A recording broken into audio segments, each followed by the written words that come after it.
एक नगर में एक धनी व्यापारी रहता था। उसकी 3 बेटियां थीं। बड़ी बेटी का नाम अहल्या, मंझली का नाम अदिति और सबसे छोटी बेटी का नाम परी था। तीनों बहनों में परी सबसे सुंदर थी। इस कारण उसकी दोनों बड़ी बहनें उससे जला करती थीं। स्वभाव से परी नम्र और दयालु थी, जबकि दोनों बड़ी बहनें गुस्सैल, लालची और स्वार्थी थीं। एक दिन व्यापारी को यह संदेश मिला कि उसके सामानों से लदे जहाज समुद्री तूफान के कारण समुद्र में डूब गए हैं। इस खबर से व्यापारी को बहुत बड़ा झटका लगा, क्योंकि इससे उसका बहुत बड़ा नुकसान हुआ था और उसका पूरा व्यवसाय बर्बाद हो चुका था। घर को छोड़कर उसके पास कुछ भी न बचा। अब वे लोग गरीबी में जीवन काटने को विवश हो गए थे। आलीशान जीवन जीने की आदि व्यापारी की दोनों बड़ी बेटियां इन हालातों के लिए पूरा दिन अपने पिता को कोसती रहती और शिकायतें करती रहती थी। वे दोनों घर का कोई काम नहीं करती थी, लेकिन परी इन हालातों में भी खुश थी। वह पूरे दिन घर का काम करती और साथ ही अपने पिता को भी खुश रखने की कोशिश करती थी। कुछ महीनों बाद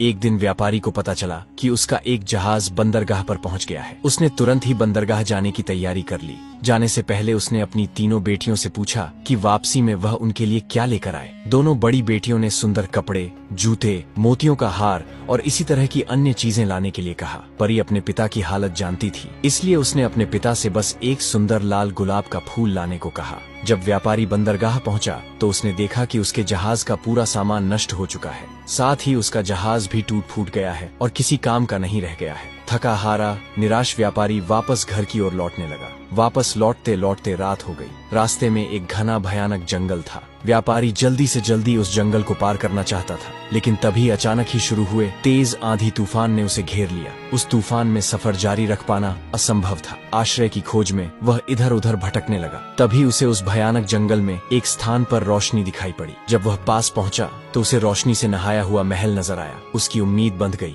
और उसने सोचा कि रात गुजारने के लिए मुझे यहाँ जरूर आश्रय मिल सकता है। वह महल के दरवाजे के पास पहुंचा, देखा कि वह खुला हुआ है। उसने वहां से आवाज लगाई, किंतु कोई बाहर नहीं आया। साहस बटोरकर वह अंदर चला गया। अंदर पहुंचकर उसने फिर से पुकारा, किंतु फिर भी कोई नहीं आया। वह महल बड़ा ही विचित्र था। पूरा महल रोशनी से जगमगा रहा था। खाने की टेबल लजीज पकवानों से सजी हुई थी, लेकिन वहां कोई भी नहीं था। लंबी यात्रा के उपरांत व्यापारी को जोरों की भूख लगाई थी, इसलिए वह चुपचाप भोजन करने लगा। भोजन करने के बाद वह जिज्ञासावश महल की सीढ़ियां चढ़कर ऊपर पहुंचा, जहां उसने देखा हर कक्ष सुंदर रीति से सजे हुए थे। वह थका हुआ था, इसलिए वह एक कमरे में जाकर नरम बिस्तर पर सो गया। सुबह जब वह सोकर उठा तो उसे अपने बिस्तर के पास नए कपड़े दिखाई पड़े, तो वह नहा धोकर उन कपड़ों को पहनकर तैयार हो गया। जब उसने खिड़की से बाहर झांक कर देखा कि मौसम साफ हो चुका है और सोचा कि अब मैं अपनी यात्रा फिर से शुरू कर सकता